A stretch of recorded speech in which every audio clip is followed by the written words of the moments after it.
celebration. I never see a parang sight, so going house to house by people that they know.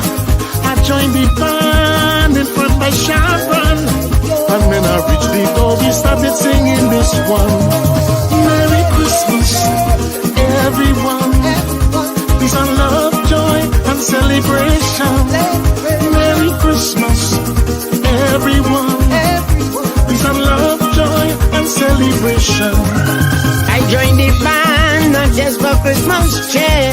I hear it a plenty Spanish woman living down here.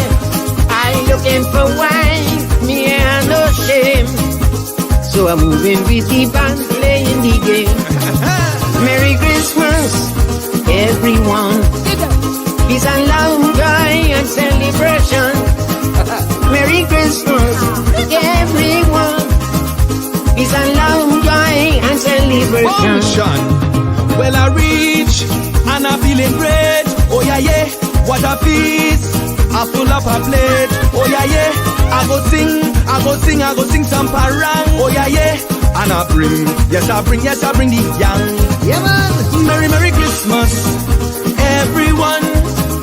Peace and love, joy and celebration. Merry Christmas, everyone. Peace and love, joy and celebration. Every year I just make me barrel of rum, but this year I decide that I am making none. A parang in hand with no liquor, and every house I hit I'm drinking out the chaser. So Merry Christmas, everyone. Peace and love, joy and celebration. Merry Christmas, everyone. Peace and love, joy and celebration. These fellas pass by me and they tip everything, but I ain't get harassed, cause I love me parangin'. I decide to fall in and join the session. This one only telling me how he loves Spanish man. Merry Christmas, everyone.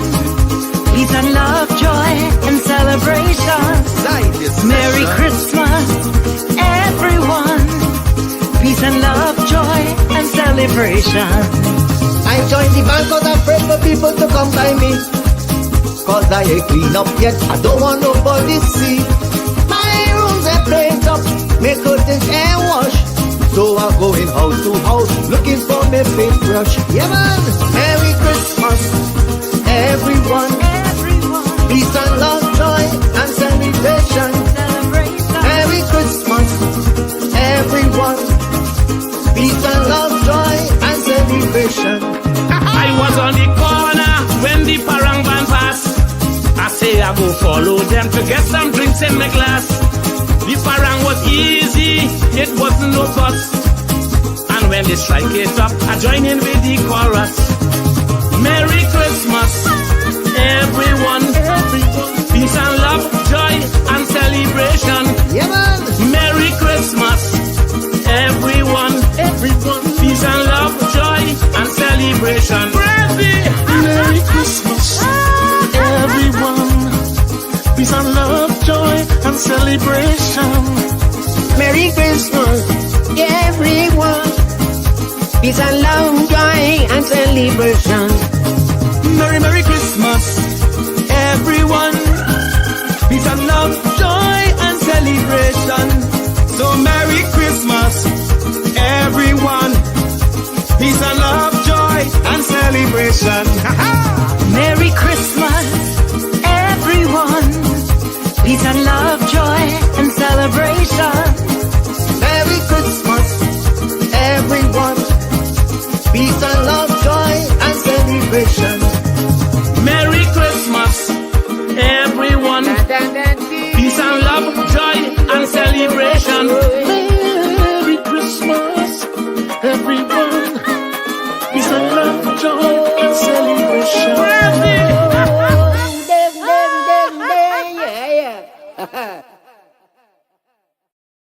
Rambong Shan.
I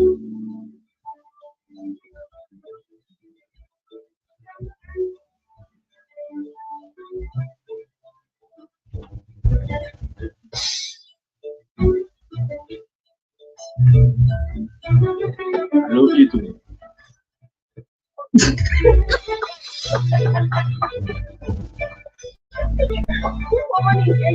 The mic on, eh? I said, and I had the mic on.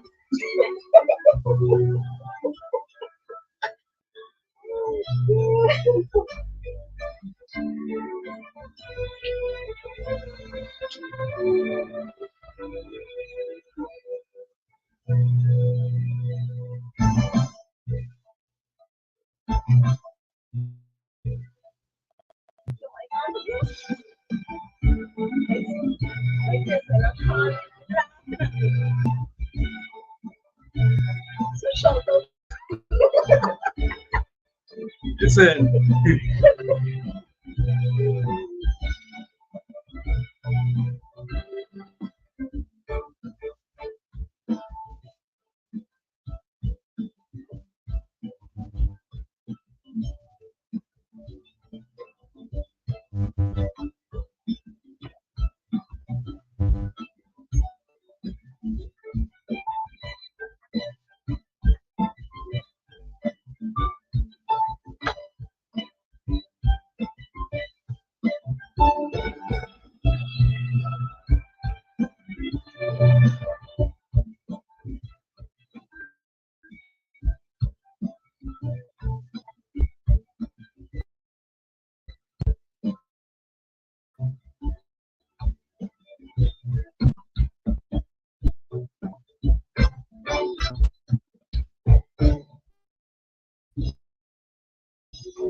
Good afternoon, and bonjour, bonsoir for those maybe.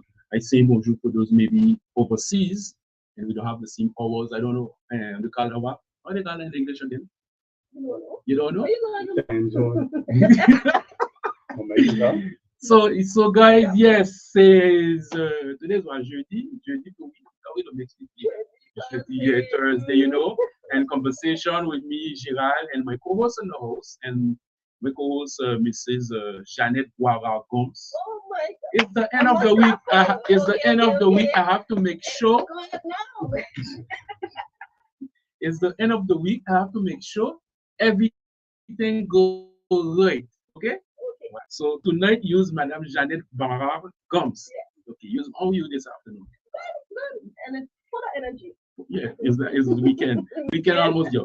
And we have I was gonna say no stranger to youth radio, but I'm gonna say no stranger to St. Martin people, because tonight we have a young guest. He's still young, because people don't see us with young, they we old. Yeah, young guest candidate, and Mr. Charles Thomas, so we see Thomas, candidate number 10 on USP in the house this afternoon with us and conversation, and we'll have a little conversation, and then we don't put pressure. So it must be conversation. We listen to you, and we're gonna ask you question. We don't set up between yesterday there. We don't set up 50 questions for you. Wow. So, I'm ready, man. I'm ready. So, I'm good to go. So we're gonna go so until we decide maybe ADF concurrence. Okay? So don't worry about that. So I turn my camera to my co-host first, because you know some people say, yeah, but we see you, but we see my co-host. So my co-host, Mrs. You see the thing? You know, maybe the camera is say, listen, it's the name. Mrs. Janet Guara Gomes, how are you? I'm good, and you? I'm good. So you ready this afternoon? I'm ready. Okay, ready. the candidate from the thing you walk. So 20 minutes before the show, and you see ready to. So I we can go. see that. You can see that? So guys, for those in social media, you see the guy is right in front of me. And so for those who don't know him, we have this we have technology at the video, especially that conversation. You see me You see the number on the party, everything. So you guys know it. For those who are in traffic, because I know you have traffic at this hour, don't forget the conversation with your until special edition with your until 7 something, because after that we're going weekend. Leave the end those work for the rest of the days for us. Mr. Charles Thomas, number 10 on USB. Welcome to Youth Radio Conversation. Thank you. Thank you for having me. It's an honor and a privilege to be here with you guys. And just to be able to sit with you guys and share, I'm truly grateful. So we have that's a tradition. We have in conversation. We will let you know who you be, not who you're for, but we all know who you be because. Yeah. Well, before I start, I want to take a moment to give glory to God. I'm a Christian, so I want to thank Him for this opportunity and everything that we do here tonight. It reflects Him and the glory in His name. Yeah, definitely want to shout out to my wife, my campaign manager, Dr. Tashina Maku Thomas. Thank you for getting me here. And now I can get into that question once. No, of course. Also, yes. Again, thank you guys for having me, right? So who you be, not who you for. It's both. Who you for and then who you be. Well, I for Doc Savage. I mean, no, I don't know if you guys gonna know who that is, but we're still young, but at least maybe those people, those voters who listen to us, maybe we don't know. Yeah, and explain exactly who that person is. Well, Doc Savage, I'm the son of Doc Savage. I'm from Dutch Street, actually. Okay. You know, grew up in Phillipsburg. So I'm from the Dutch side. Okay. You're from Tong. From Tong, Tong, man. You know, back in the days, it was DSM, Dong Street Massive. Now it's a whole different scenario. We got the younger generation changed it up. Yeah. So that's my lineage, right? I'm a Thomas, related to the Gums, Joe Gums on Backstreet. So that your cousin here. I tell you that Gums related. I don't know. You never know because you know. But tell my Gums. It's on every show I get them beat up by Gums. Well, I definitely related to the Gums and Thompson, but if everybody know Joe Gums, the Cole is here, LA shop on Backstreet, and Miss Thelma Gums, who was head of the Girls Brigade, God rest her soul, then you would know who I am. So that's the lineage. Now, who I be, you know, I'm a father, a husband, and foremost, I'm a family man. Okay. And I believe that if you have those principles down back, then you are in a good step for leadership. I'm married for 14 years. I have 6 beautiful kids, and I'm in a relationship with my wife now for 16 years. You know, I work at the Princess Junana Airport for 24 years as an operations coordinator. So I work in a leadership position, and I can consider myself a people's person. I mean, we hear it a lot, right? And a lot of people ask, but what did you do in your community? You know, and you know, you think about it. I've been the vice president for UFA. I don't know if you guys are familiar with UFA, but the people from the Dutch side, I know really he is. It wasn't easy. And ADVO, I negotiated with ADVO, and I'm currently the chairman of the board of chairman of the Supervisory Council for NSI, the National Sports Institute. So we do we think, but it doesn't always be grandstand and public. And my wife and my family and my wife and I, we've been always helping people. I try to keep it short. I remember you said we've been always helping people, whether it's financially or socially, throughout our relationship. And at times it even backfired on us. You know, we had opportunities that we thought it was great to help, but we believe in who we are, and we're not going to change that for anybody. So that is why I'm here today, because that is in our DNA, helping and just passion and love for seeing people progress. So we're going through the fire now. We can't go through the fire because we just say put God first. Yeah, so we're going. You know who got my back? Yes. So, Mr. Thomas, today I listened to you with a passion. You're the first candidate we had, I believe, through like this campaign, you come in and put God first, because you know sometimes people come put God because we need God now, and after we forget God. Today,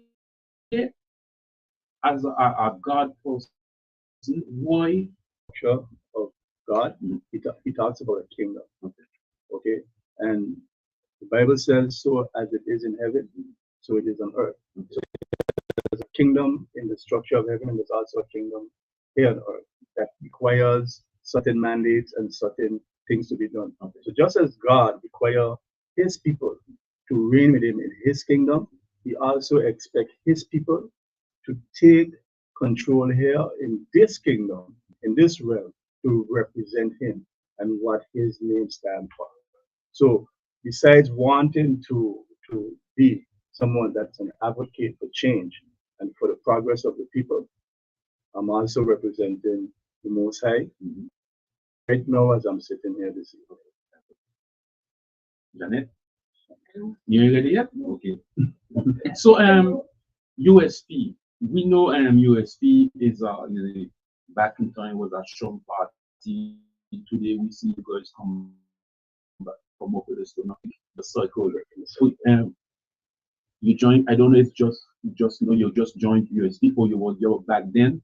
But when you guys say break the circle, is the whole politics with politicians the same? What is that? The same routine they have, or what you guys?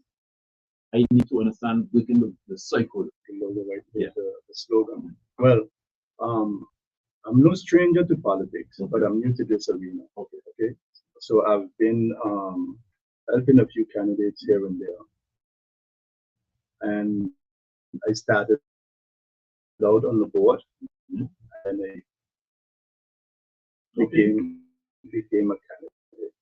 Right. It's basically to express to the people of St. Martin that the way government is functioning is not conducive for the progress of the people of the country. The way they operate, the way that they make legislations, or the way that they do not make legislations that would benefit the people of the country. So because of the lack of legislations, we see the people now falling into a state of poverty. Okay, so you have a big diversity that is taking place on the Dutch side. If you go to the west of the country, it's beautiful, high rise. The people there are living a prestigious life. But then when you go back to the middle and to the east, it does not reflect in our communities $1 billion economy. So the economy is $1 billion, but our economy, our communities, which are where the people live, where the people of St. Martin are, it doesn't reflect that. We see so much disparities in the two. So we want to break the cycle. And I'd like to add on to that and make St. Martin great again. Okay, right? We want to break that cycle in which our people are not put first. Okay? Nothing is being created to say a legislation is passed. This is for you. Not in our public transportation sector, not in the tourism sector. Nothing that is done, and it doesn't have to be done with prejudice, racism, or biasness. It is just conducive for the progress of the people of the country. So we want to break that cycle where, once again, the St. Martin people are put to the front of the economy of the country. Thank you. Why USP though? Oh. that's simple. It's leadership.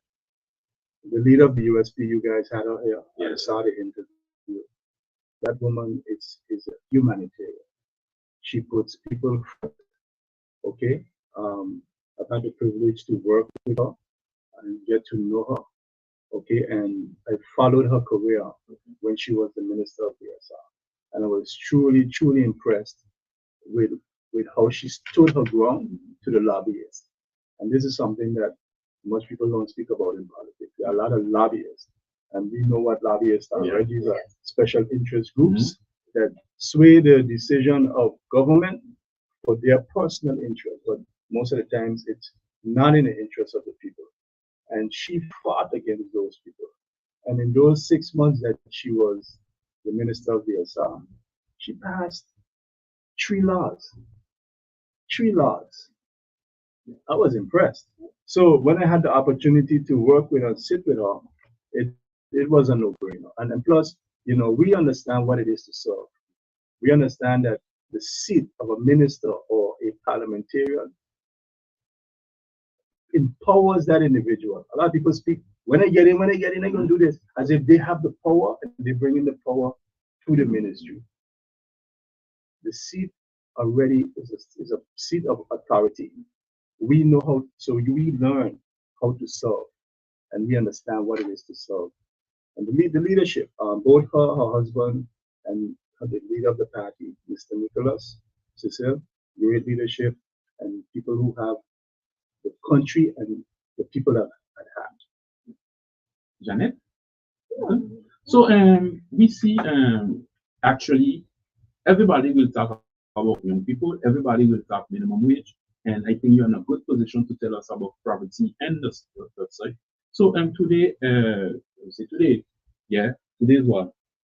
14? Yes. January 11 at midnight is empty. You don't swear yet, but you know, poverty. Why you will say this then?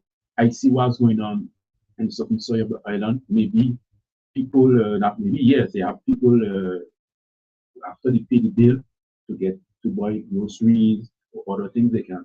As MP, will you propose a law, or if tomorrow is a USP government, what is you as MP say? Okay, I need to pass a law or do something about those people. Will you step in and say this? That's a great question. Definitely, when we become MPs, we have 2 things. We have a manifesto, but we also have a country progressive plan. And I'm sure the leader spoke about it. It's 500 pages. Now, I'm going to get to your question, but I just want to say this real quick. A 10-page manifesto is not a plan for your country. Everybody, oh, our manifesto. We have one too because it's required. But let's be real. It's not the plan for you for your country. What it is this sketch ideologies of how and the things that you would want to implement. So in our country progressive plan, USP, we have the triangle matrix in which government is to the top, the children and elderly are to the bottom. And right now, there are a lot of people in dire need on the Dutch side, but when you get in, you have to have a structural plan, and everybody cannot be affected at the same time, but you can affect a lot of people. And we want to start with the children and the old people, the most vulnerable. Now, one of the things, speaking minimum wage, let's talk about the pension. The pension is something that is a topic for years. You pay taxes on your pension, but if you understand what your pension is, the wage tax, you already paid the taxes when you were working as a young person on that money. Okay? Yeah.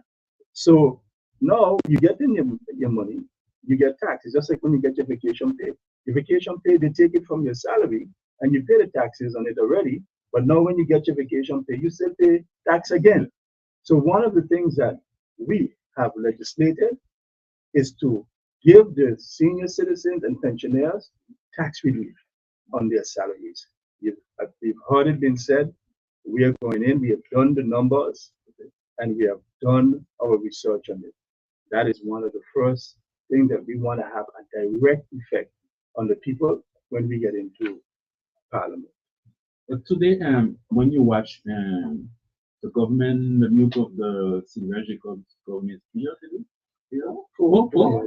they did a full term, but do the country have money? Because for the moment, we didn't have the outgoing minister of finance yet. Yes. So do the country have money? Because you guys have a plan, right? But You guys don't know when you guys walk in as government MP if what you guys will fund, because you know sometimes during campaign every candidate who was in government will say yes we have money, we gonna do this, but when you walk in and you like what's going on here, you don't have sense but you don't have big money, so how you guys seeing like in case Plan B. Yeah, plan B.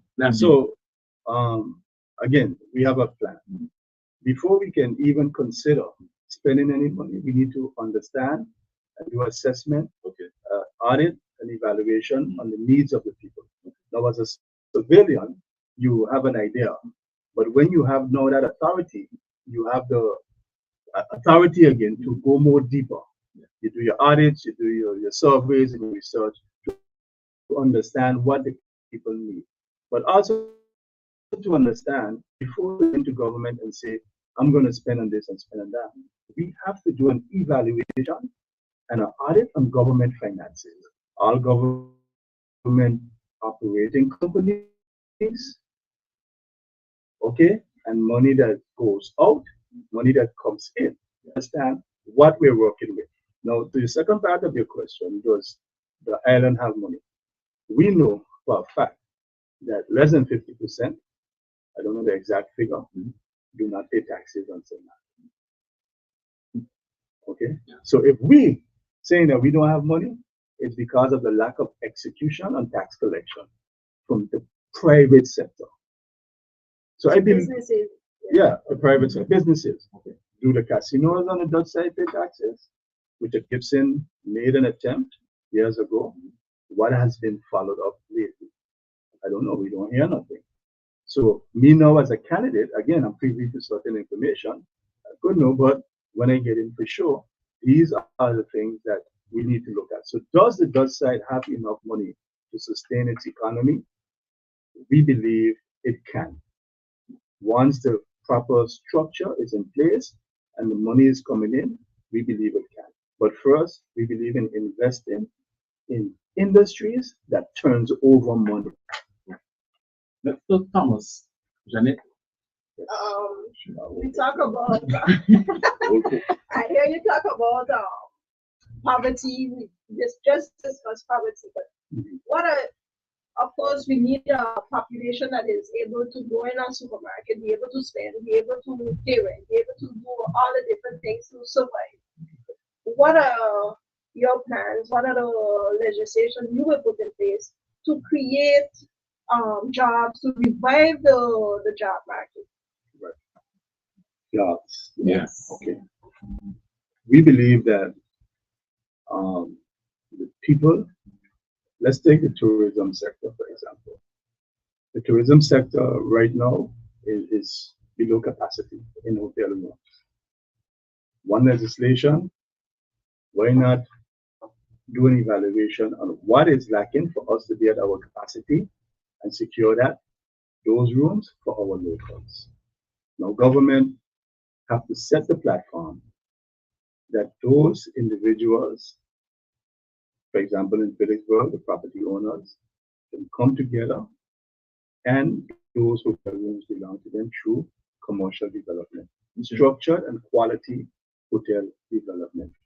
That is one way to create jobs, but not only create jobs, but empower your people to not only now be employees, but employers.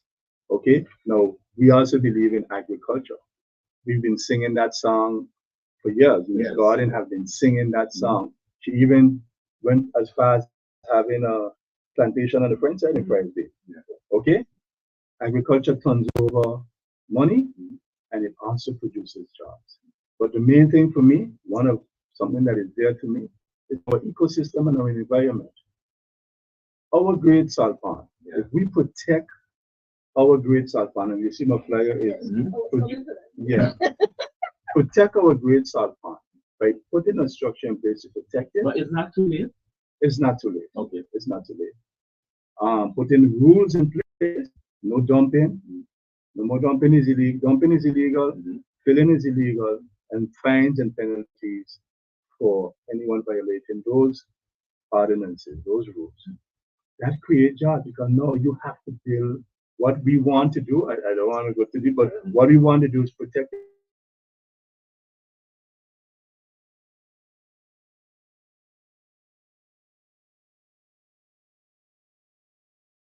our culture.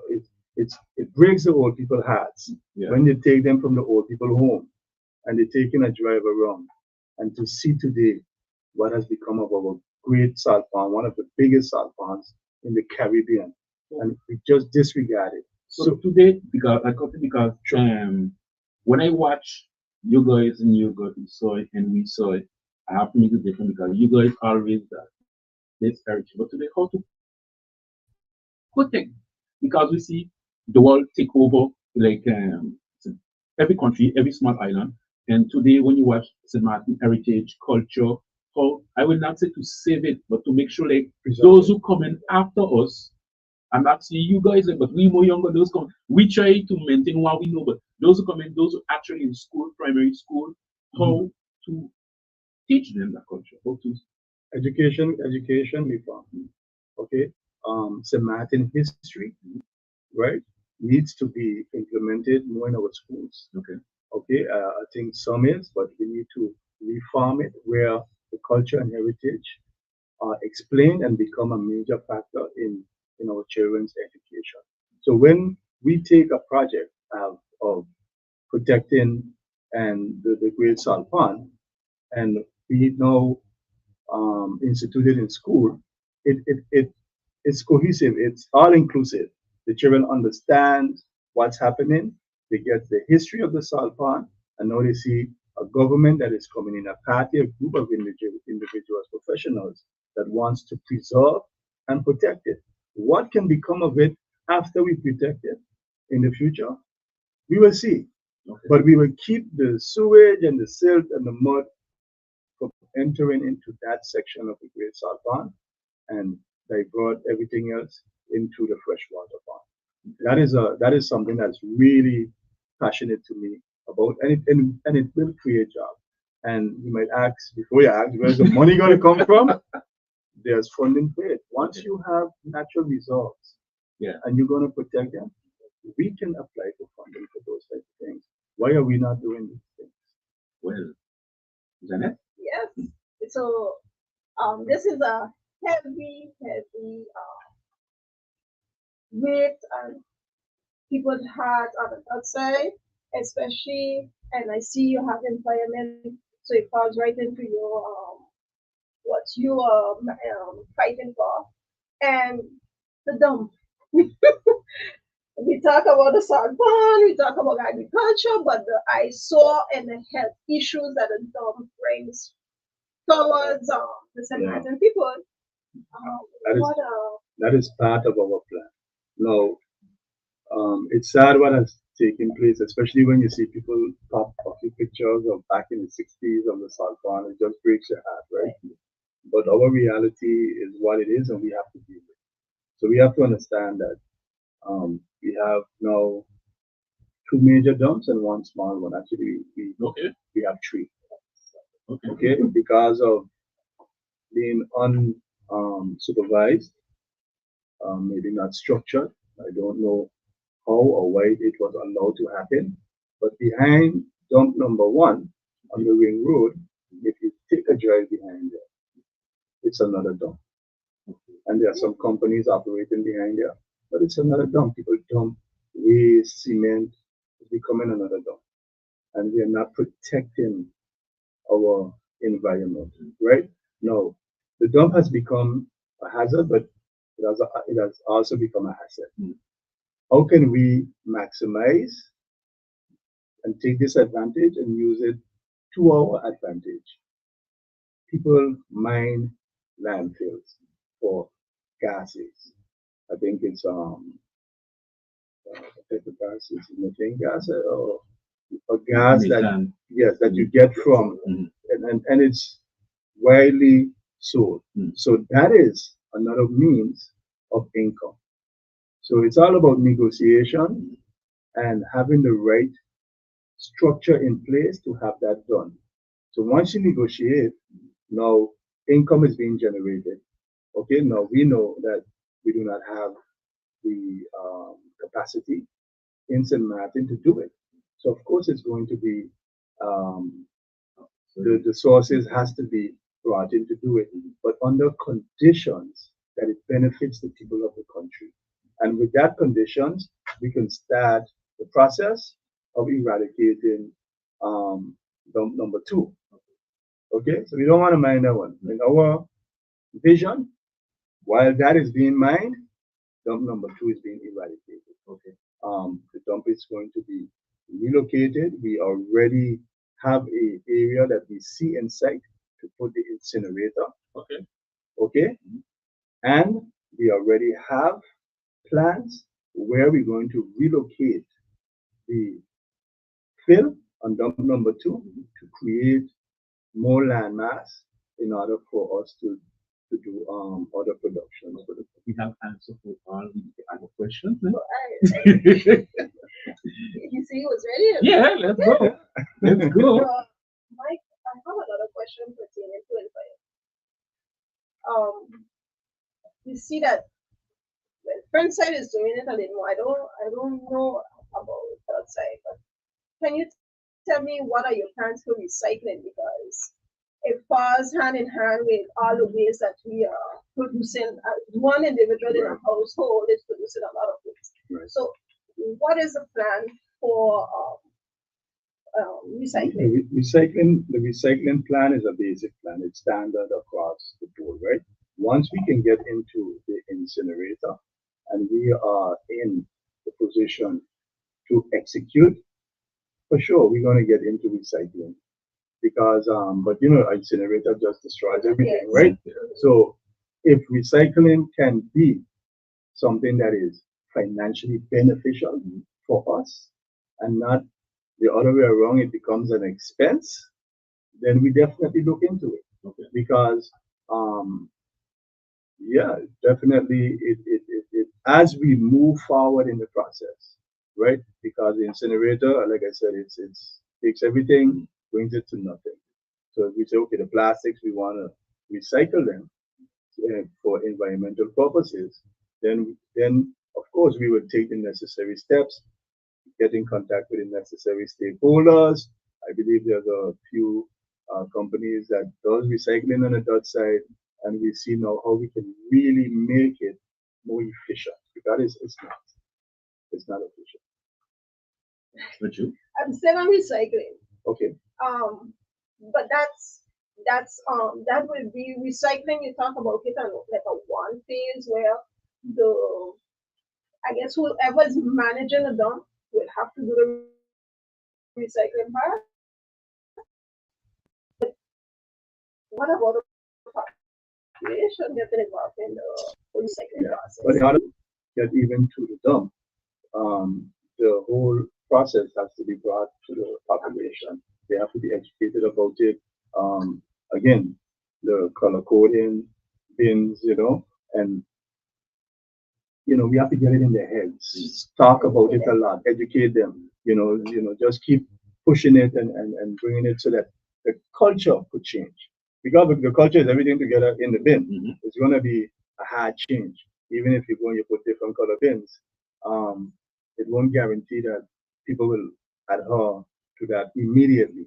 So again, like you said, education, keep stressing on it and working with different stakeholders to bring that message across, the importance of recycling and protecting the environment.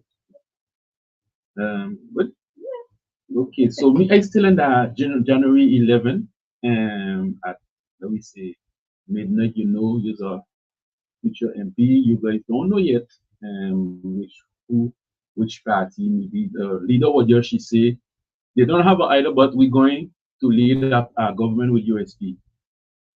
Tomorrow, MP Thomas, do you see we need to protect St. Martin land for St. Martin people? Because when you watch good, now if a piece of land, you don't have what we call the collateral, the money, young people cannot buy a piece of land in this country. So you are MP or USP government, do you guys plan to see, okay, we go, I don't know, a structure with government will come learn money to those young people to buy a piece of land or help them how do you guys see St. Martin young people to buy a piece of land? Oh, definitely. One of the goals of all of us is to own our own things.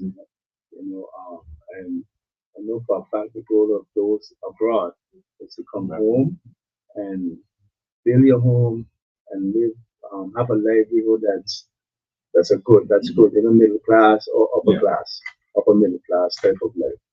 Definitely, we're gonna look into that. What is happening now?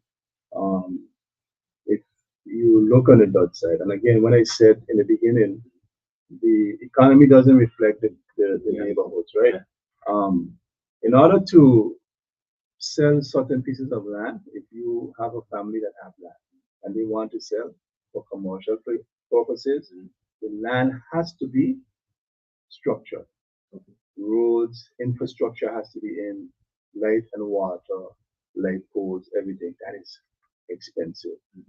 So we look into that, and we're saying government has to develop ways to generate funds now to help in neighborhoods in these particular situations. Now, this is not a short-term goal. We have immediate, short-term, and long-term. You're talking long-term because these are things that takes time and negotiations. It takes money, but the plan is there to help develop properties and develop them into proper neighborhoods. So you won't have now when you driving through to go suck a garden, a dirt road here, a house here, you got to swing there and another dirt road because there's no proper planning because the people can't afford to do the infrastructure development.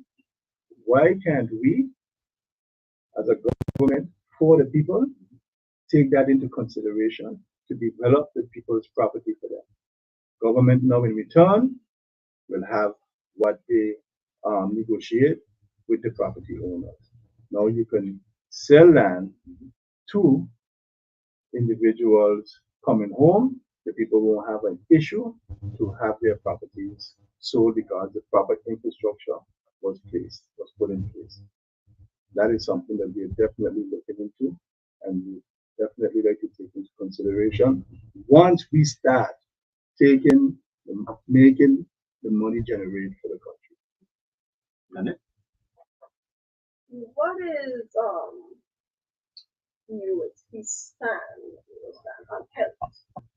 Oh, What are the difference? you know, my wife is over. Yes, that's why the question. She's in my head. You better say this or else. And on health right now, if you're talking about mental health, let's talk mental health. I believe on the French side, mental health is considered as sickness. It's covered. Yes. It's covered. On the Dutch side, it's not. Okay. So that has to be taken into consideration because you have a lot of people who have mental illness that are not covered and cannot get the proper care that they need. So you see them on the streets. Okay. But sometimes mental illness, you go into drugs. So now you're dual diagnosed and they're saying, no, you're not mental, you have a drug problem. And sometimes you have a drug problem and it leads to mental illness. So we really need the structure in place to really understand, for them to understand that it has to be part of the covered. It has to be covered as an illness. It has to be covered because it leads to crime. You have people on the street, and eventually they get into crime, and it could lead to many other things. And this is one of the things that we are definitely championing when it comes to health. For sure. Mental illness and having that insurance to cover. There are a lot of parents, I'm telling you, a lot of parents with young kids. And sometimes they're crazy. People hear mental illness, they're thinking you're crazy. No, it's just and it's not covered. You just need the help. And sometimes the help might not be medical. You might need to speak to a psychiatrist, but it has to be covered. And if it's our people, why not? Can I get good? Yeah. Okay, I still continue. I still continue with the health. food controls. Food control in the country, people cancer, we see the rates, and then people dying from cancer. Cancer, we see more younger age getting cancer. The food control, the food to be just how you talk about agriculture. Yes, agriculture, but as a government of USP, you as an MP, after the action at the end, if you whatever leave that for later. But food control, because sometimes we gonna buy something, we gonna watch the date if it's not expired. But as government, how do you see those control come about the food in supermarket or even food people selling to? Because sometimes food come from all over, we don't know where they come from, and maybe sometimes the ground is not good, but we still getting the food coming. So you So are you're speaking about grown food, or you talking about canned food, or just in general? Food in general coming because for the moment we don't really produce a lot. So food coming in, other food coming in could be canned or etc. How government you see as government USP should control those? Again, it all comes down to education. It's understanding that what affects us and understanding again culture and heritage, how we eat. Okay, but it's all about control and monitoring. Now, at times we hear and see that certain items are pulled off the shelf in certain countries, but yet we still have them on the shelf. Those are steps that we need to take, that we are up to date with that information, and we're not afraid to take the necessary steps to protect our people when it comes to that.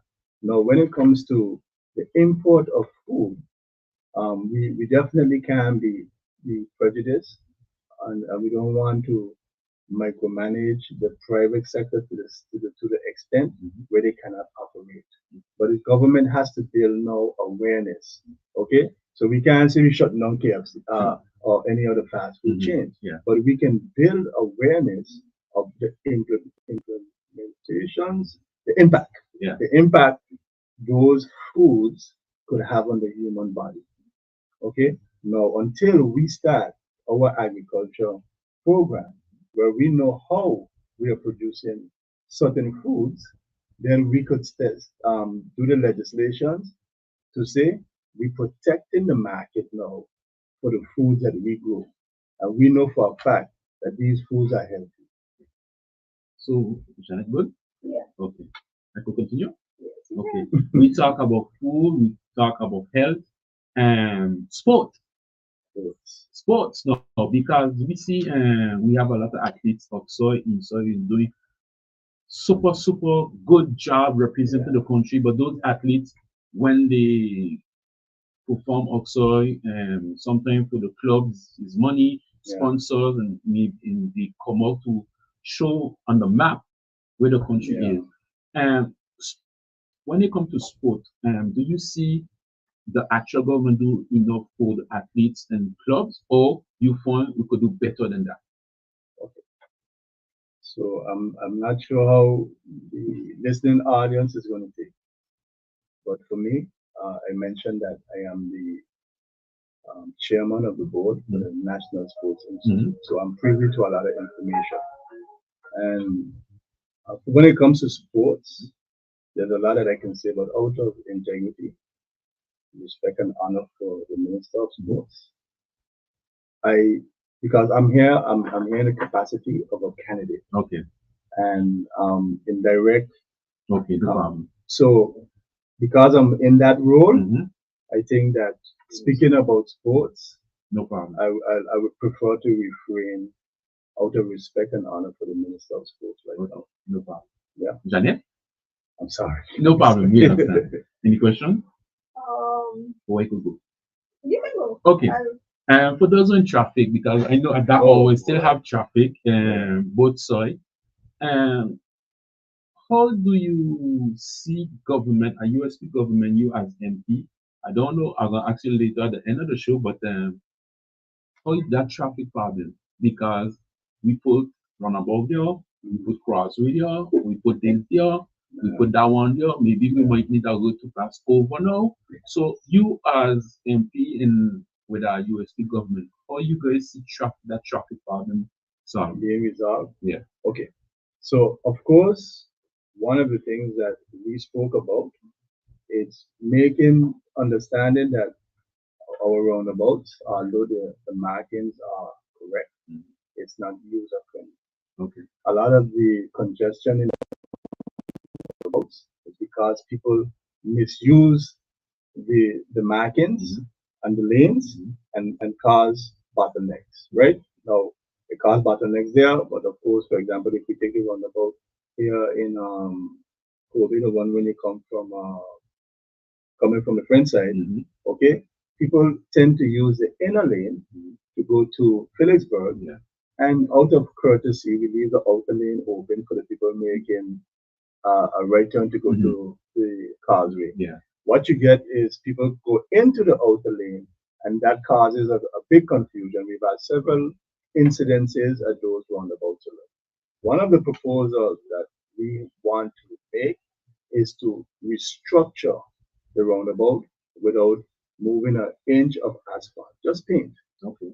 And we are saying that why is it that that can't be done? This will have immediate effect on some frustration. It won't solve the general problem of traffic congestion, but it would, if you have structure, better structure in your roundabout, then it would alleviate some of the stress of the people. Now, when it comes to development of roads, it is something that we definitely have to look into. I believe there was a project from the roundabout going up the hill. Not sure what happened to that. But once we, USP faction, is in Parliament, we will look at what was presented and what can we present to alleviate the traffic congestion. Now, building of roads, you have to go through negotiations with property owners because we have a lot of succession land, and we have to sit and talk to and deliberate with the property owners.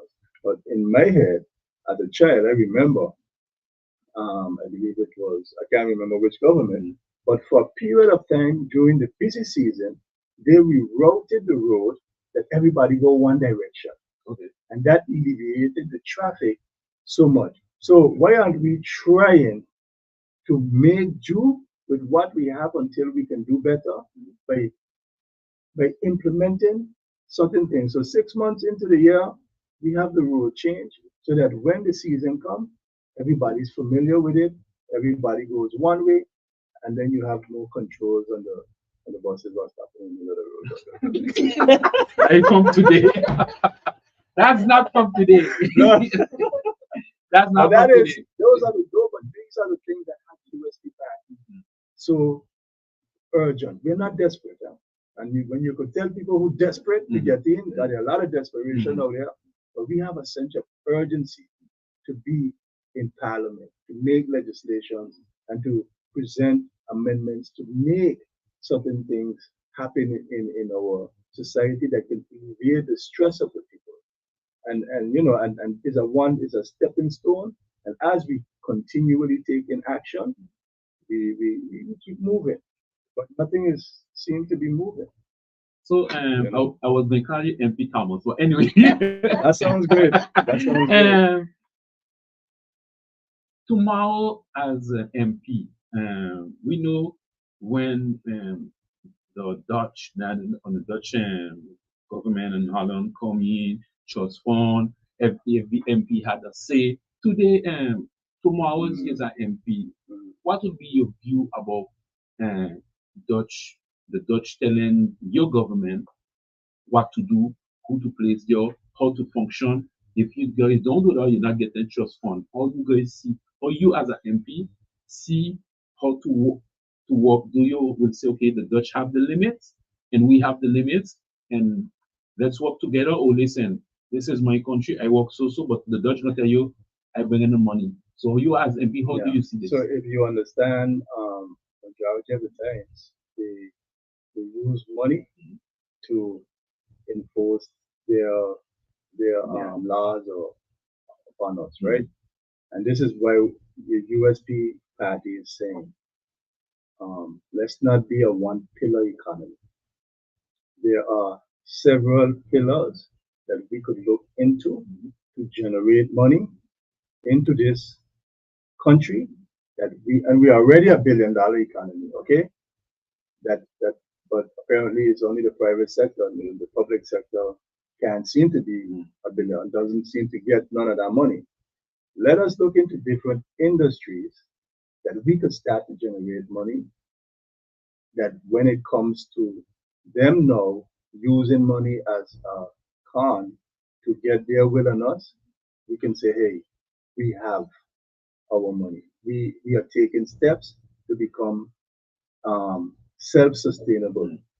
Okay, there are several industries. I could name a few. Our natural resources. I heard a candidate say we don't have any natural resources. We do. Okay.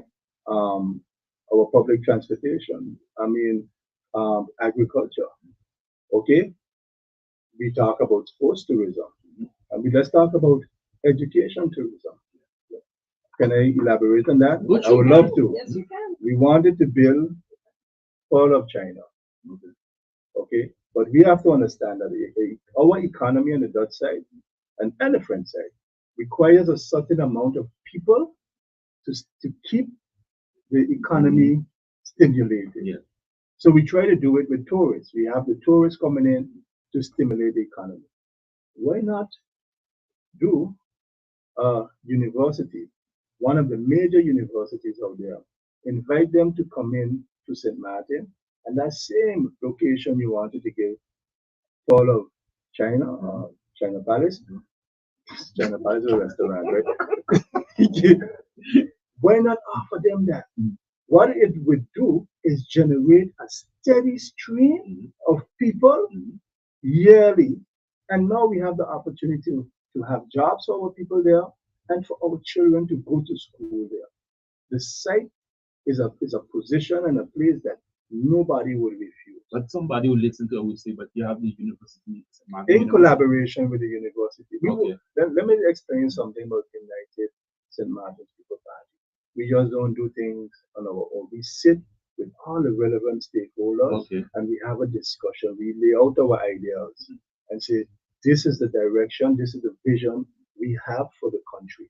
You have dorms, you have 5,000 to 6,000 students. If it's that big, because the property is huge, and you have people coming in to go to school. Take a good example. The money that from the medical university, we're not going to get into all of the schematics, but it turned over, how much it was, $180 million, if I'm not wrong. So let's just $90 million. Look how much money that generated in tax revenue for the island. We didn't get it, but just think about that. Think about that, and move on that concept. If we still banking on investors to build hotels, to give us jobs, a bartender, a waitress, we're not moving from the ideologies of the 60s or 70s or when tourism started in St. Martin. We need to break that cycle and have a different mindset, a different concept, and a different vision to move the country forward, and the people will benefit. You talked about, you elaborated about education, tourism education. So, how, as a teacher myself, I want to know. That's what she said. Yes, I always come back. You went on education, and I say, right there we go. Okay. What is USP plan to modernize, I would say, the education system on the other side? Because yes, I agree, our heritage and culture plays a big role in the development of our children and how they will take care of St. Martin tomorrow. Right. But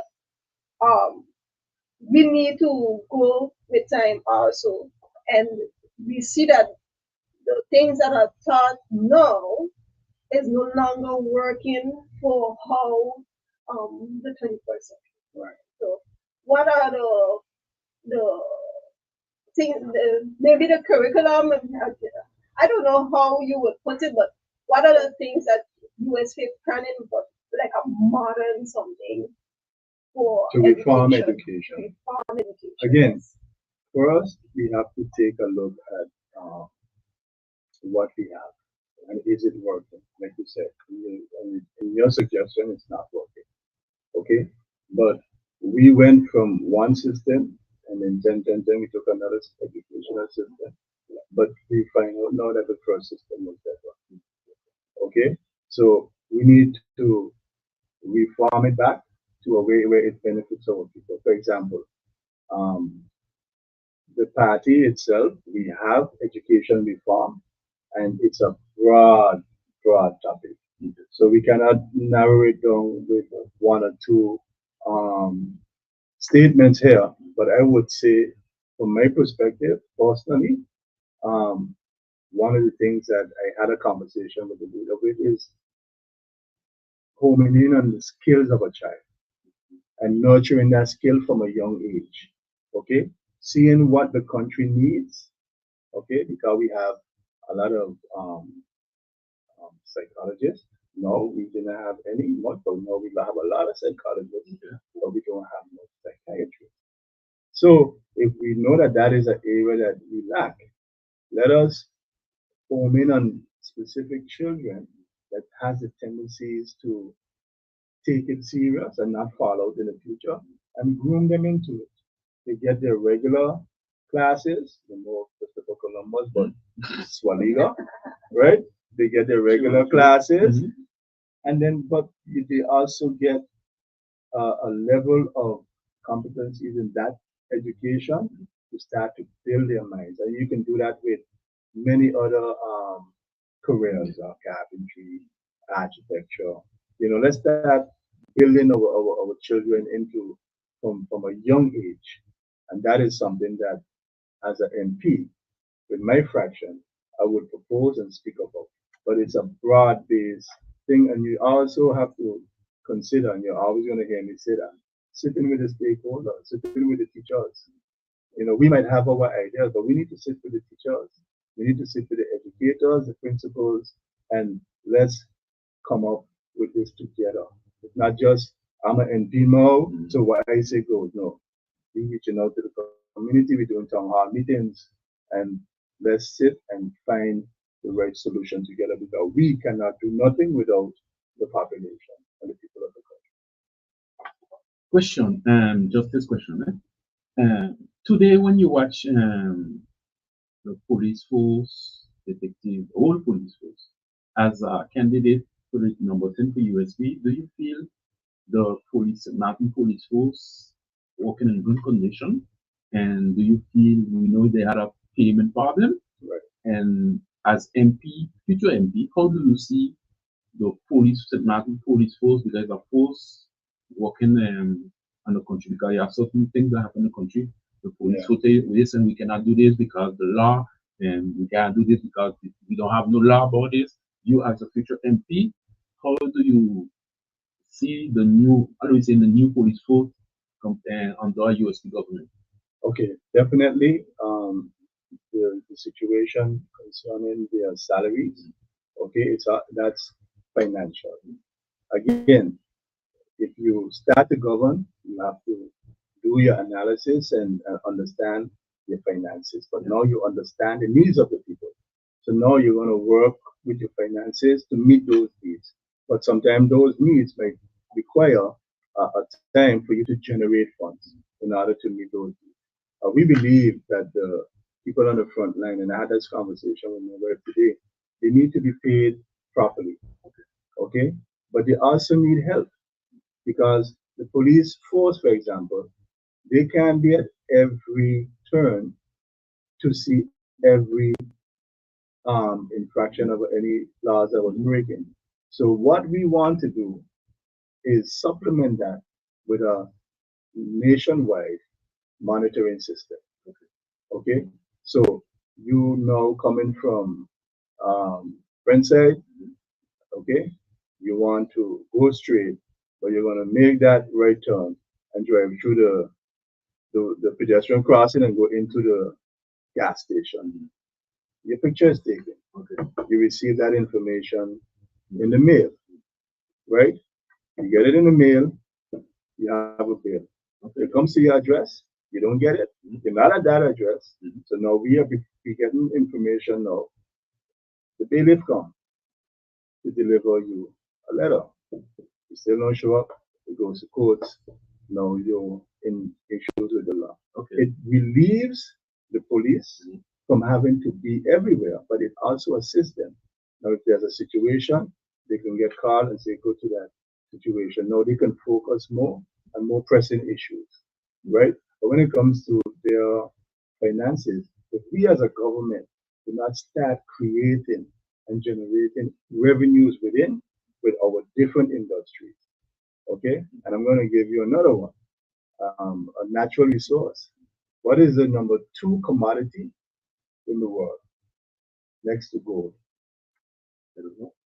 No, It's silver. next to gold. Okay, number 1 these days they're saying is melanin, but I know how that is working, right? But they want to kidnap you and go and grab your But it's water. Okay. Okay, so we don't have no rivers, right? No. But we have springs. Why are we not capitalizing? Why are we importing 10,000 different bottles of water? Why not capitalize on our natural resources? Build the infrastructure and the business to do it, and start selling water nationally and exporting. Yeah. And then so now you have to put your business up front. So you don't want to stop them from importing, but you do price regulation. That would generate money in the country. So once you have industries working for you. I mean, listen, bro, as I just told you, I mean, with the sport, they're busy right now digging the foundation and the footing for put up the pole lights at Rahul, Osile. And I have the pictures. Water. Okay. The guy say water is springing out of the ground. Fresh water, clean water. That whole area is a spring. Yeah. What are we doing? Why can't we capitalize on these things? That's a whole process because you maybe come back here, but it's good. There's a whole health thing behind of it because the water, you need legislation that make sure that the water is up to coding. Yeah, so it's a whole. Of course. But I'm saying we have to invest the resources and the money into it. So you're not just going to take a spring and put it, you of course, like you said, and I 100% agree with you. You go through the health aspects, you go through the making it alkaline and making sure that the water can be sold, because that's the same thing all those other waters do. They have the processing plant and you have the facility that when your water goes out, it meets the health code. But it's an industry that we can capitalize in. If we have a hurricane, we should not be importing water. We have too many springs and some mountains. We should not capitalize on that to generate funds. So we know you're from town. Okay, yeah, from town, how would you say? We know you see the change of tongue is not mean Janet will know tell you how tongue change. And today, do you find government should more develop tongue, or because we see every little rain, flood, we see whatever bad weather see coming in? It's the condition in tongue and what Phillipsburg has become is really sad. The boardwalk, for example, you're going to love to drive on it. But if you go there now, people packing up on the boardwalk. Where's the control? Where's the legislations to control these things? Why is nothing being done? And this is why I'm here today. It's a why factor for me. Why it's so simple in controlling that? Phillipsburg, the sidewalks, some roads were fixed when the Queen or the King was coming, But the development, we have a lot of destroyed buildings in Phillipsburg. What action is government going to take? What we're going to do, we're definitely going to take action against those buildings. Okay? You're there from 2017, we're in 2023, going into 2024, and it's impossible that USP fraction is going to go in there and not do nothing about those standing buildings. Most of them are hazards and safety poses safety risk not only to the citizens but to also to tourists. So if you start to see things happening and and if the population could see that a government could start doing small things, markings in the road, restructuring the roundabout, breaking down some buildings, then we would trust you with the big things. Yeah. But we're not seeing absolutely nothing happening. And I'm telling you, with USP party, you will see things happening. Phillipsburg will change. No, people tell me about Chico, that's one people. They call me Chico. We were wondering who's Chico. Most people who name Charles is either Chuck or Chico. So Okay. they gave me Chico. So it's okay if you call me that. They say, Chico, what you want to propose is difficult. Okay. And again, it's all inclusive because it comes back to what I spoke about. Locals owning hotel rooms, property owners in Phillipsburg. If you go travel, you see certain areas in certain capitals, they break down and they rebuild. We have to do that in Phillipsburg. But the environment has to be conducive for the people not to fail. And that is government jobs.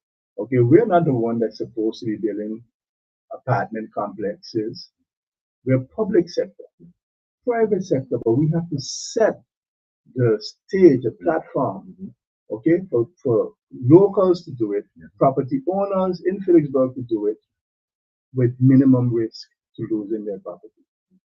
And that is something that also we're working on.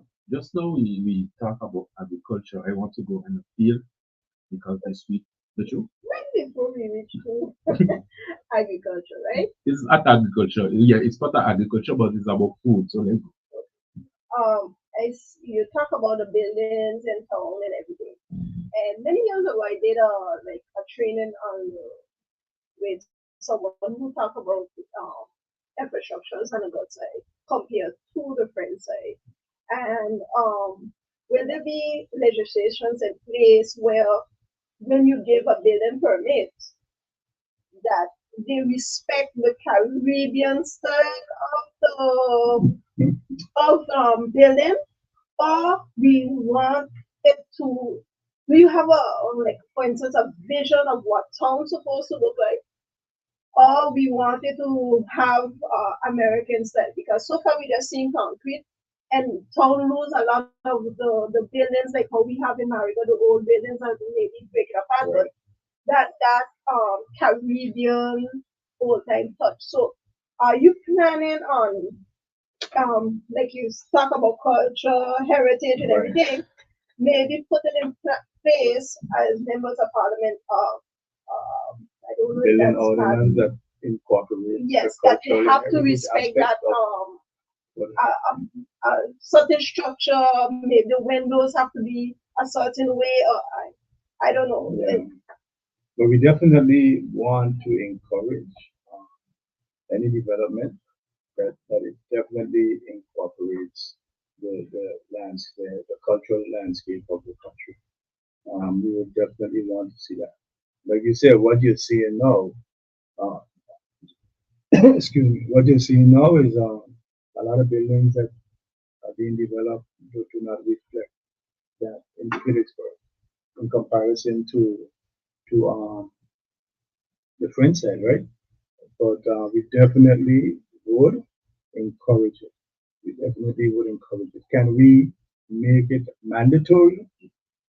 You know what I'm saying? you know what I mean? You have to be careful. You have to be careful. So you have to, but we definitely, it is part, again, it's there. It's part of our country progressive plan that our culture and heritage be respected. So again, once you get on the table and you can negotiate, because you still want quality buildings and you want, nowadays everybody's into modern design and contemporary designs, right? But I think it can be incorporated with our cultural aspect. So we will definitely encourage it. My question is, I forget about our weekend. You know, we had something on the friend sorry about fishing. And we know back in the days, back before we born, and before again, that was like you want to buy fish, you know where to go. No, fisherman getting fish, they buying fish from other island or because we see, you know, naturally, you have to see how you can manage it.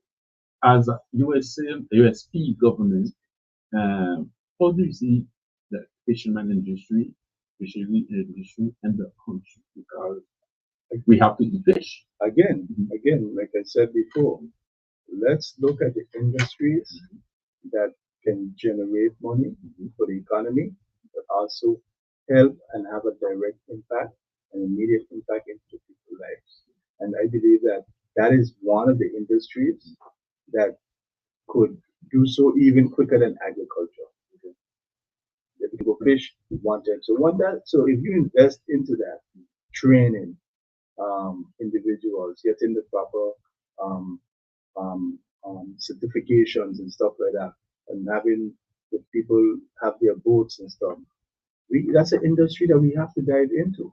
You know, I honestly I can't give you the full dynamics of the water, right? Because I know there were some issues. You can't fish on the this one from the Dutch side, can't fish here and there. We'll get into that, but once you get me in there and I get the paperwork in front of us, and we decide as a fraction to trash it out, it's an industry that we definitely will look into because we have to diversify our industry with other industry that complements our main industry, tourism. And the tourists love a lobster, they love a fish, right? Yeah. So yeah. I have a question, but it just dropped there. So, What do you want to be? Oh, that's my last question. Member of Parliament or Minister? a minister? well, the election is Parliament. Yeah, you guys know that. Yes. But you know, sometimes we have a candidate, and you know, when everything comes to shop, we see that candidate leave his as member of parliament and go as minister. Right? You know, but no, it's Parliament. Okay. Okay. How do you see you as a MP, USP government work with North side? I call North side because that thing French side, the children that's the people put it enough. But anyway, but how do you see you work with Margaret? Margaret government, Margaret, do you think we should just come 11 November, drink champagne, say I love you, and I miss you, and go back after my 2 months, how I want to do, and after we come back next year, we do a nice speeches, we raise the flag, and we go back. How do you see as an MP the both sides should work together? Yeah, the French side and the Dutch side definitely have to work together. I mean, my wife is French. Yeah, I mean, we can't go far. Yeah. Okay. You know, so I mean, look, it's one island. I have family on the French side. I'm on the Dutch side. I have children born in the French side. On the Dutch side. It's one island. So that cohesiveness is necessary. But what I haven't seen is the necessary structure put in place for both to prosper together. Okay. And it's not an easy thing to do because of the different dynamics of our societies, right? The French, which you guys are part of a socialist system, and we are more a democracy, right? It's so we are 100% working together, but that question is a broad question. We again, I'm always going to say it's sitting down with the stakeholders and finding out what can work in the best interest of the people, right? I do have some ideas. I do have one idea, but I won't share it. Yeah, don't share it. No, leave. Become an MP, so you could talk in the floor parliament. I think I share enough of my ideas. I don't know what's gonna happen now. That don't mean nothing because you know you could share your idea, but if it's not the person who you cannot execute, you could do. I think you could do it. So when you come back to that, because you know you could say this, I gonna do this, and next candidate come tomorrow say this, I gonna do this, but they don't know what's your plan. You know, right? You could copy, but after to do the as long job, as it benefits the people, that's okay. Exactly. I have a heavy question. What do you think about electoral reform? because we constantly see Jumping ship. jumping ship, the government part, and the how what's the word I'm looking for? The population on the other side is really, like I said, it's really suffering from the fact that the government is not stable. That's exactly the word. It's not Right. stable. So what is USP? Is USP planning a new electoral reform, or we going just leave it how it is? I believe every party has electoral reform as part of it, because it's something that is definitely required. But what we have to first understand is that it's not easy. It's a long, tedious task and it has a lot of red tape. Okay. What I propose personally as a candidate to my leader, Kamala Gordon, was having the responsibility to through amendments go to one person, not responsibility for everybody, but one person has ultimate say, which is the Prime Minister. So we are considering political reform, but like I said, it's a tedious thing. You have to go through a lot of red tape. So we're looking at how can we do something that affects it one time. Because how it works, I mean, we understand how it works. A minister has the authority to sign off, and the prime minister doesn't really have can say no or yes, right? She can have to see it. She can give an advice on it, but at the end of the day, if the minister feel that it's okay, he can do it. Even if the prime minister feel that this is not something good Normally for the country. for the country. So how are we going to? Yeah. So it's a sensitive topic, but we definitely have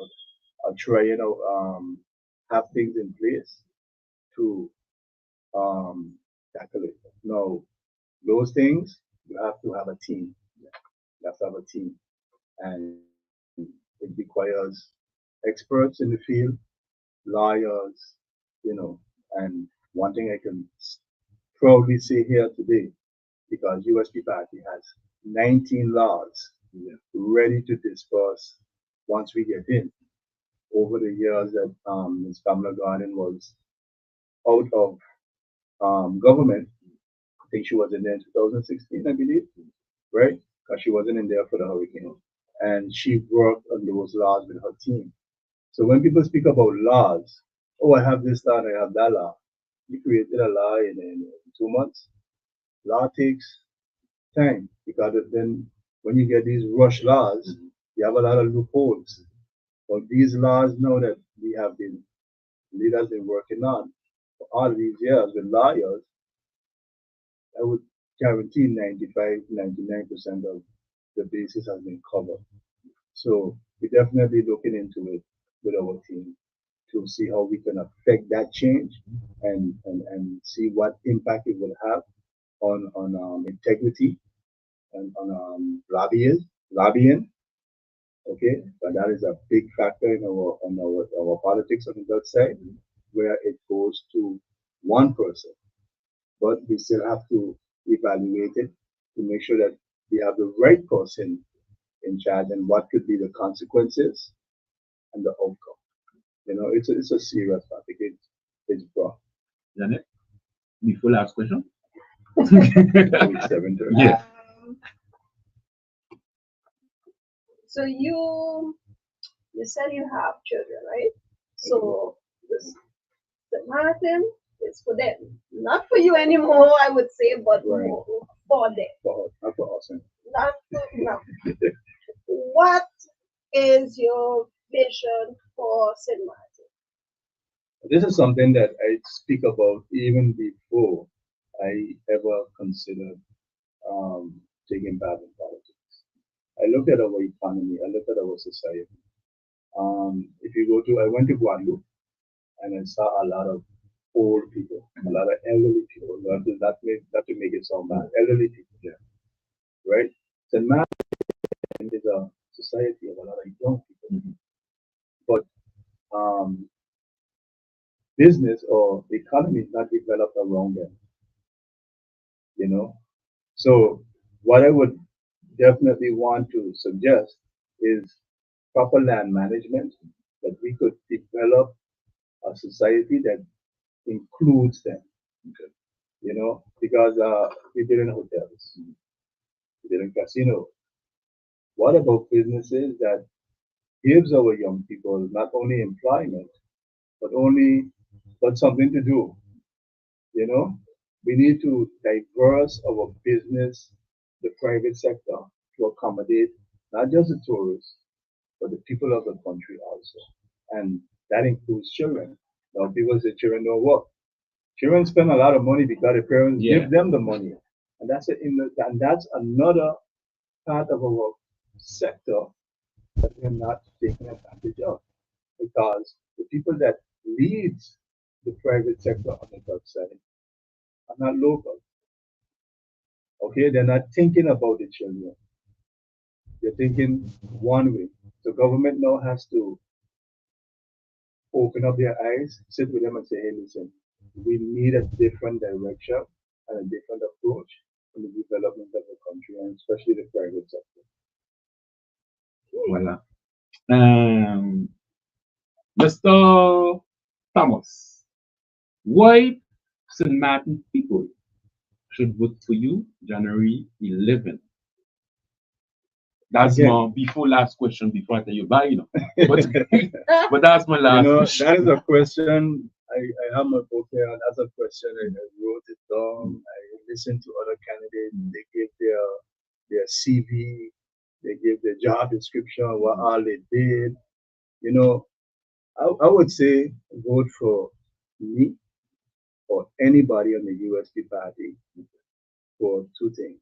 Number one, we're not tainted or spoiled or corrupted by government or politics. We are all new individuals that have a broad scope mind that coming in with one specific goal. We're not bought by any lobbyists. The USP party refuse funds from anybody to run our campaign. Okay? So we might not be looking as glamorous, and that is by choice. We want to ensure that when we get in there, and all the stuff that I spoke about, and when we have the ability to execute, our yes is yes, and our no is no. We are coming in to work for the people of St. Martin. We're not coming in desperate to get in for whatever hidden agenda or whatever reason. We're coming in with a sense of urgency because we recognize that the middle class in St. Martin is being pushed into poverty. And right now, our economy is starting to reflect two classes, rich and poor. And we're a group of professionals that wants to break that cycle and change that. So I'm not going to tell you because I work here. No, I'm telling you what we want to do as a unit. We're coming in. I mean, I heard individuals with their leader say, I'm not going to vote for you if I don't agree with you. But how can I not vote for you at my party when we follow the same manifesto? How is that possible? I can't understand that. And you know, people are like, yeah, but you're strong. You know. No, that's craziness. How could you go and vote against your fraction if you're following a plan that you have for the development that you ran election on that got you into parliament and now you're voting against it? Because why? I don't understand that. So this is why I ask people, we know what it means to serve. And as a Christian, you know, Christ served. He was a king, but he understood that he had to serve in order to be effective. And we know how to serve. We respect the chair. We respect the seat and authority that Parliament has and the ministries has. And we know that that is given to us by the power of the people. We didn't come with that power and talk and get it. The people give us that power and trust us with the future of their children and themselves. That's what it means to vote. So this is why I'm telling the people now, vote for the USP party, number 10 myself, or anybody on that list. Let us be the voice in there for you so we can push and fight for St. Martin. Folks, before we gone, my co-host, you don't have no more questions, eh? I had my usual question, but I don't know if I should ask you. No, it's good. It's good. It's good. I wonder what that could mean. So Janet, last word for tonight? Last one for tonight? Yes. What me say again? You good? Yeah, good. Okay.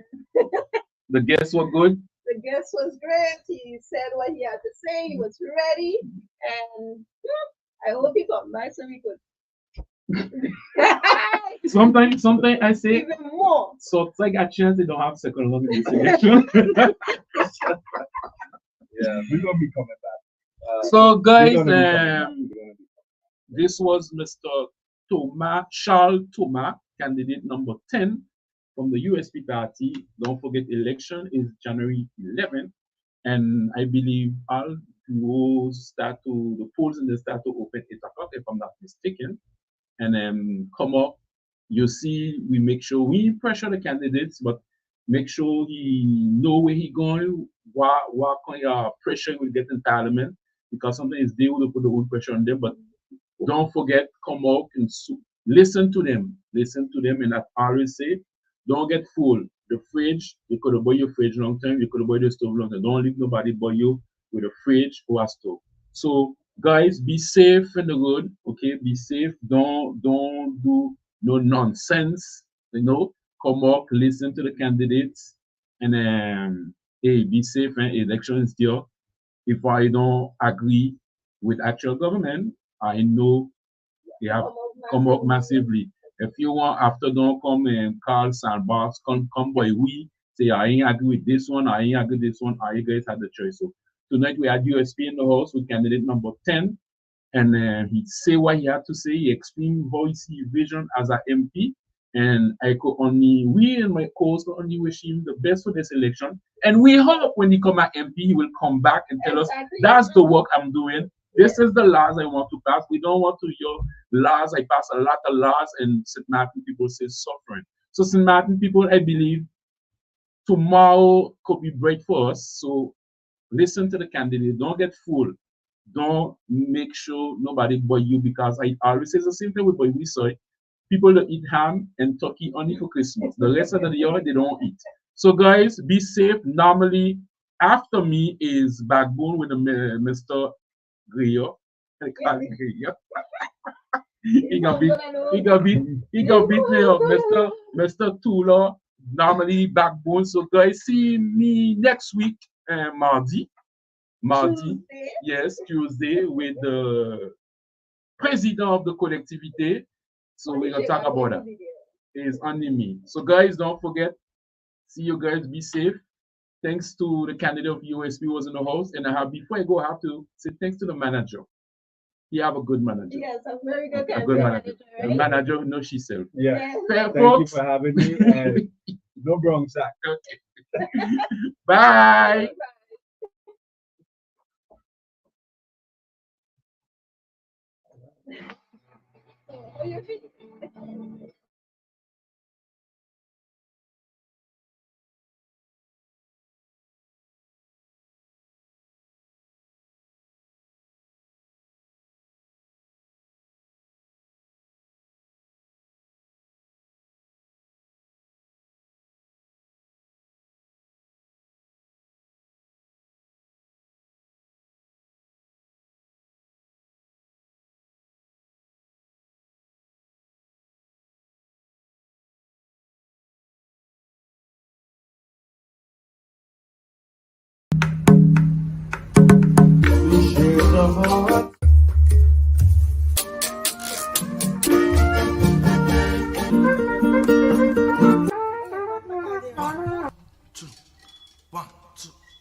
smiling faces, we share the hard times. Now nobody wanna leave it up to the one who did, 'cause no one cares about yesterday's and today's hard time to bear. St. Martin is my home, and I'll do but anything to make it blue. I think of it, I dream of it, in the morning, night, and noon. St. Martin is sweet home, and to it I'll give my life to keep on shining like the sunshine that comes out in the morning. All I see before me is one island, one people, one destiny. And when I look around me, one island, one people, one destiny. So come together, come together, as one. So now that you gotta come together, come together, as one. St. Martin is my home, and I'll do but anything to make it blue. I think of it, I dream of it, in the morning, night, and noon. St. Martin is sweet home, and to it I'll give my life to keep on shining with the sunlight that comes out in the morning.